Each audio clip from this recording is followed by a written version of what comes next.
Bum bum ba-dum bum ba-dum bum bum ba-dum bum bum ba-da-dum bum ba-dum bum ba-dum bum bum ba-dum bum bum.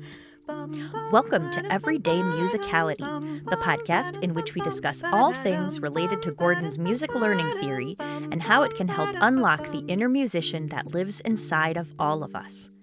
I'm your host, Heather Shouldice, music educator and faculty member for the Gordon Institute for Music Learning. In this episode, I give an overview of learning sequence activities, or LSAs. What are they, and how can we use them? Hello and welcome to the Everyday Musicality podcast. Today, I'll be wrapping up this series of episodes on music aptitude by talking about one way in which we can individualize our instruction based on students' music aptitudes, called learning sequence activities. Before I get into that, just a heads up that I'll be announcing the winner of our current giveaway from sponsor GIA Publications at the end of today's episode, so if you entered, make sure you listen to the end to find out if you won. Also, if you're a member of the Gordon Institute for Music Learning, our other sponsor of the show, I wanted to make sure you know about their upcoming faculty hangouts. These are new events that GIML has started holding for members this year. Each faculty hangout is hosted by a GIML faculty member from one of the various specialization tracks, and it's an informal opportunity to come and chat with the faculty member, ask questions, and just pick their brain.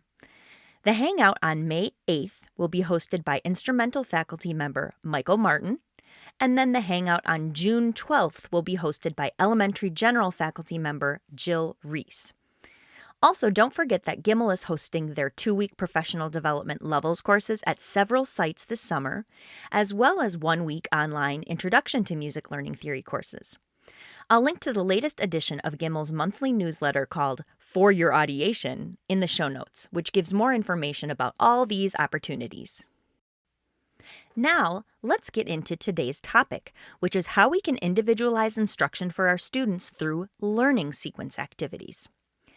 Back in episode 5, I talked about how MLT utilizes a whole-part-whole learning process, in which our holistic understanding of music is enhanced through the development of a functional vocabulary of tonal patterns and rhythm patterns. In the first whole of the whole-part-whole process, students experience musical context in the form of repertoire, including songs, chants, or recorded music. In the part of the whole-part-whole process, students develop skills in conjunction with tonal patterns or rhythm patterns in the given tonality or meter. Finally, in the last whole, students apply the skills they've learned through pattern instruction back to the repertoire, resulting in greater understanding of how music is put together and stronger audiation.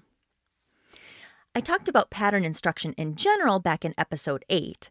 In that episode, I introduced the basics of pattern instruction, how you can start teaching tonal patterns and rhythm patterns to your students. If you haven't listened to that episode, you might want to go back and listen to that one before you continue with today's episode. That was episode 8. So when I say pattern instruction, I'm talking about any time we engage our students with tonal patterns or rhythm patterns. Today we're talking about a particular kind of pattern instruction known as learning sequence activities, which are commonly referred to as LSAs. LSAs are a particular subset of pattern instruction. Just like a square is a specific kind of rectangle, LSAs are a specific kind of pattern instruction.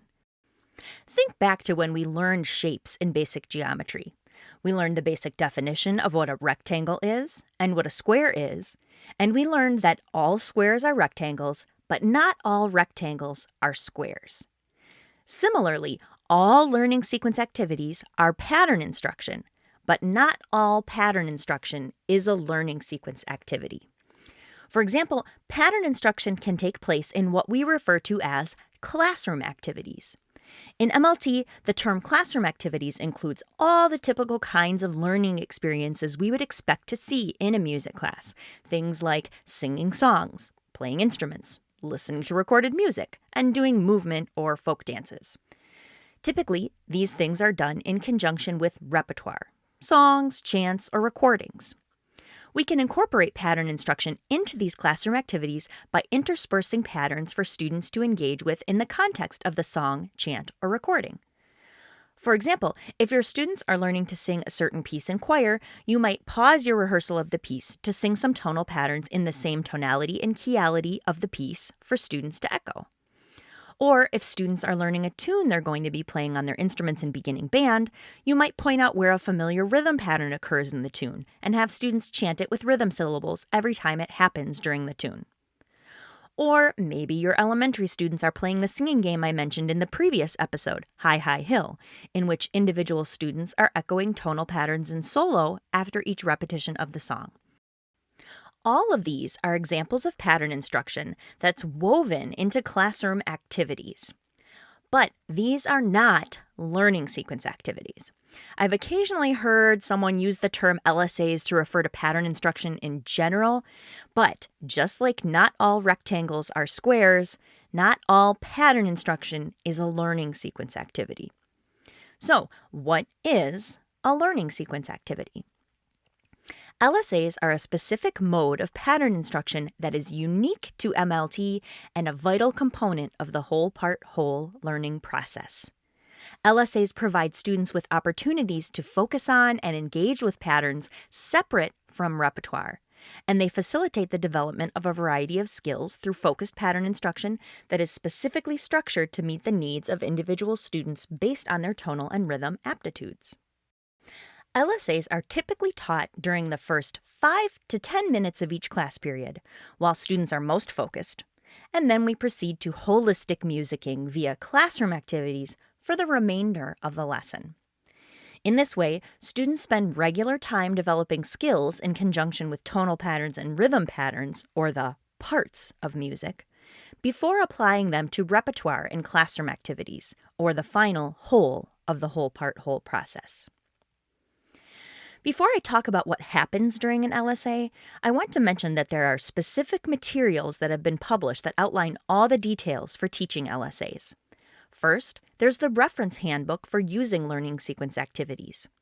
This book provides all the information for teaching LSAs and specific step-by-step instructions for how to teach each LSA. Then, there are the Tonal and Rhythm Register books. These actually give you the specific patterns used to teach each LSA. So the Reference Handbook gives you the teaching instructions, and the Register books give you the patterns you'll teach. I'll link to all 3 of those in the show notes.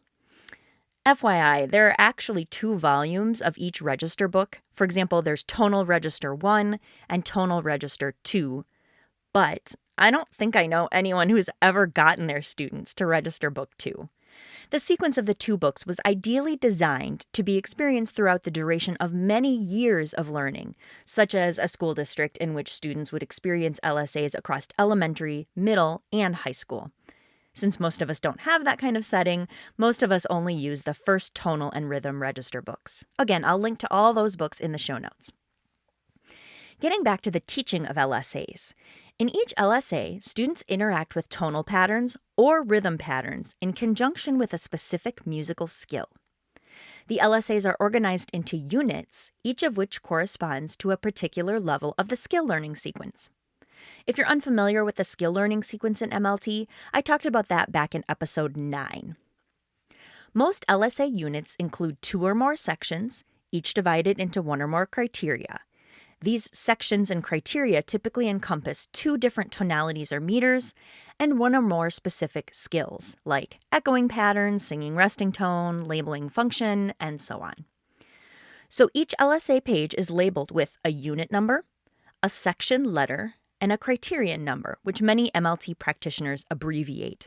For example, the second tonal LSA page is Tonal Unit 1, Section A, Criterion 2, commonly abbreviated as T1A2. In T1A2, students are practicing audiating and singing resting tone on a neutral syllable at the aural skill level in response to tonic and dominant patterns in major tonality. Most LSAs use 2 kinds of student responses, class patterns and individual patterns. Class patterns are when all students respond together simultaneously, and individual patterns are when a student responds in solo. The individual patterns for each LSA are specified in the register books, but the class patterns are made up by the teacher. The class patterns are important for a few different reasons. The first is that class patterns help keep all students engaged during the learning sequence activity time. If we only did individual patterns, each student would respond very infrequently. When we perform one or more class patterns after every few individuals, this helps keep all students on their toes and engaged in the learning. Class patterns also help maintain tonal or rhythmic context. There may be times when an individual response is not clearly within the tonal or rhythmic context. If you were then to go on to an individual student, their audiation of the context might be hindered. They might be thrown off by the previous student's response. Instead, we could go back to a class pattern to reestablish the context. Class patterns also allow flexibility for varying the function of patterns, which helps to maintain the context as well. Finally, class patterns provide pattern variety. Most LSAs have 3 individual patterns specified in the register book. If only those 3 patterns were heard for 5 minutes straight, that would be incredibly boring. So class patterns can be used for variety, to break up the individual patterns so they don't start to feel monotonous. When I begin the LSA for the day, I typically start with a few class patterns to get the musical juices flowing, and then I begin to pepper in individual patterns. To indicate to the students when to respond as a group and when to respond in solo, most MLT practitioners use different gestures. When students are to respond as a group, we gesture with 2 hands. When we are performing an individual pattern, we gesture to the individual student with only 1 hand, also making clear eye contact with that student so that it's clear whose turn it is. I'm going to link to a video of me teaching an LSA in the show notes so you can see what those gestures might look like. I also talked a bit about gestures back in episode 8 on the basics of pattern instruction. So you just explain to the students that 2 hands means everyone responds and 1 hand means just that one person responds. Next, let's talk about individual patterns. As I just mentioned, most LSA pages utilize 3 individual patterns. These are marked with 3 letters, E, M, and D. These 3 letters represent the 3 difficulty levels, easy, moderately difficult or medium, and difficult. So in addition to responding to group patterns created by the teacher, individual students are prompted to respond to one or more of the individual patterns notated on each page. Each student begins by learning the easy pattern and, once successful, can move on to the next difficulty level. As a general rule of thumb, students with low aptitude can realistically be expected to master the easy pattern. Students with average aptitude can be expected to master the easy and moderately difficult patterns, and students with high aptitude can be expected to master patterns at all 3 difficulty levels. However, as I mentioned in the previous episode, episode 26 on differentiating instruction, we shouldn't hold a student back on the basis of their aptitude test score. If they succeed at a particular difficulty level, we can have them try the next one. The general rule of thumb I just mentioned is more about gauging when we can realistically expect to move on.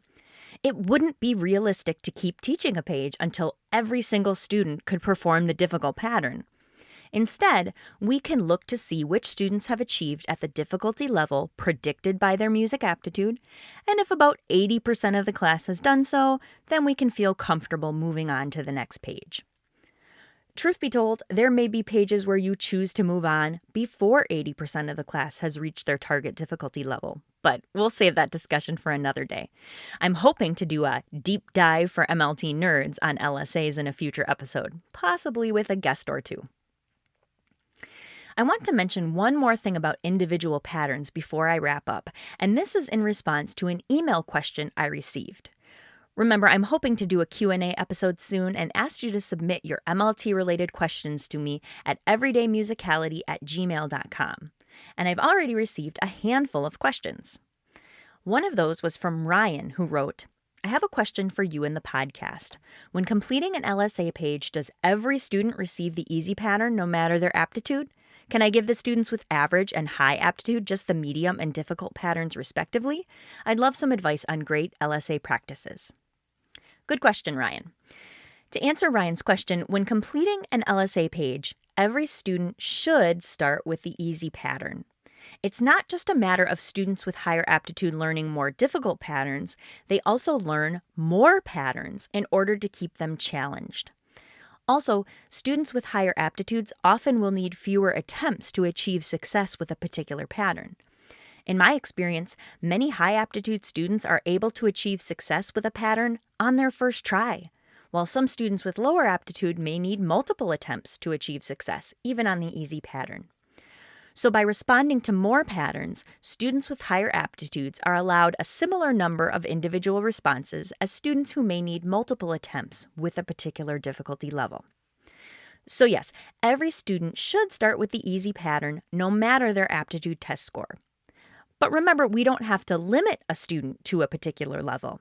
Even if they scored low on an aptitude test, if they achieve success with the easy pattern, we can give them a chance with the moderately difficult pattern.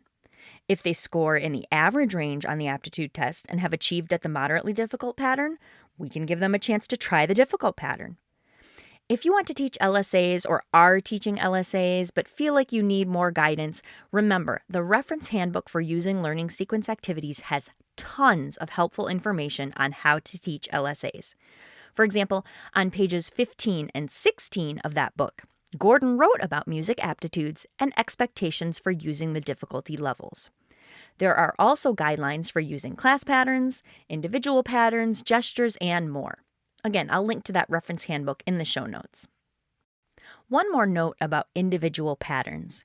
Remember, as I discussed in episode 9 on the skill learning sequence, there are two types of learning in MLT: discrimination learning and inference learning. The difference is that in discrimination learning, we are responding to a musical model that is showing us the answers or showing us how to respond. And in inference learning, we are teaching ourselves by figuring out something unfamiliar or by creating or improvising something on our own. This has ramifications for learning sequence activities. When teaching an LSA at a level of discrimination learning, such as oral-oral or verbal association, we first perform an individual pattern with the student. That's called teaching mode. The purpose of teaching mode is to show the students how to do the skill or to model the answer for the student. If the student successfully responds with us in teaching mode, we return to them later and give the same individual pattern in evaluation mode. In evaluation mode, we do not respond with the student. If the student successfully responds in solo, in evaluation mode, we know they have mastered that pattern. So in discrimination levels of learning, we give each pattern to each individual student in teaching mode and in evaluation mode. But in inference levels of learning, we only give the individual pattern in evaluation mode. There is no teaching mode at inference levels of learning, such as generalization or creativity improvisation, because the student figures things out for themselves at those levels of inference learning. Teaching mode and evaluation mode are also covered in detail in the reference handbook, so you can check that out for more guidance. As I said earlier, I'm going to link to a few LSA videos in the show notes because sometimes it's hard to describe what goes on in an LSA with words. It's so much more insightful to see it in action. So if you'd like to see what the gestures might look like, or class patterns versus individual patterns, or teaching mode versus evaluation mode, you can check out those videos. They're posted on my YouTube channel, and I'll link to a few in the show notes. Finally, I want to end by emphasizing that learning sequence activities are one way of moving through the skill learning sequence with different content, tonal patterns and rhythm patterns of different functions in different tonalities or meters, in combination with a variety of skills. Sometimes people think of pattern instruction, particularly LSAs, as simply pattern echoing, but there are so many more skills that students learn in LSAs besides echoing patterns. Each page focuses on a certain type of content in a particular tonality or meter and combines that content with a specific skill at a certain skill level. In conjunction with certain kinds of tonal patterns or rhythm patterns in a particular tonality or meter, the students might respond by echoing patterns on neutral syllables at the oral-oral skill level, or on solfege at the verbal association level, Or, instead of echoing, they might respond by naming the functions of the patterns at the verbal association skill level. Or they might answer back with a different pattern at the creativity improvisation skill level. Or they might recognize the tonality or meter of a string of patterns heard in succession at the partial synthesis level. Or they might apply solfege or rhythm syllables to patterns that are unfamiliar at the generalization skill level. Or they might read patterns or notate patterns at the symbolic association level. These are all the different kinds of skills taught and learned in conjunction with patterns in learning sequence activities. And then those skills can be applied to the repertoire in classroom activities. And the purpose of this is to help students develop a greater understanding and audiation of how music is put together so that they can make music in a more meaningful way using their audiation. Furthermore, learning sequence activities are just one way of moving through the skill learning sequence with the patterns in the books. When Dr. Gordon was still alive, he encouraged teachers to experiment with how they teach LSAs and the order in which you teach the pages. You have the power to design the learning experiences in your classroom that make the most sense to you. So don't be afraid to try mixing things up. That's something else I'm hoping to dig into more in a future deep dive episode on LSAs. And now, it's that time. Time to announce the winner of our current giveaway from GIA Publications. Since our current mini-series of episodes has been all about music aptitude, this giveaway is for a complete IMMA test kit. And the winner of that IMMA test kit is Catherine Brunner. Catherine, please email me your preferred mailing address and I'll get that IMMA test kit out to you right away. Thanks to everyone who entered by sharing the podcast, and if you didn't win, don't worry, I have more goodies from GIA boxed up in my home office closet, so keep listening for the next giveaway. In the meantime, if you have questions, comments, or suggestions for future episodes, please get in touch. You can email me or send me a voice memo at everydaymusicality@gmail.com. I would love to hear from you. Thanks for listening, and let's keep musicking every day.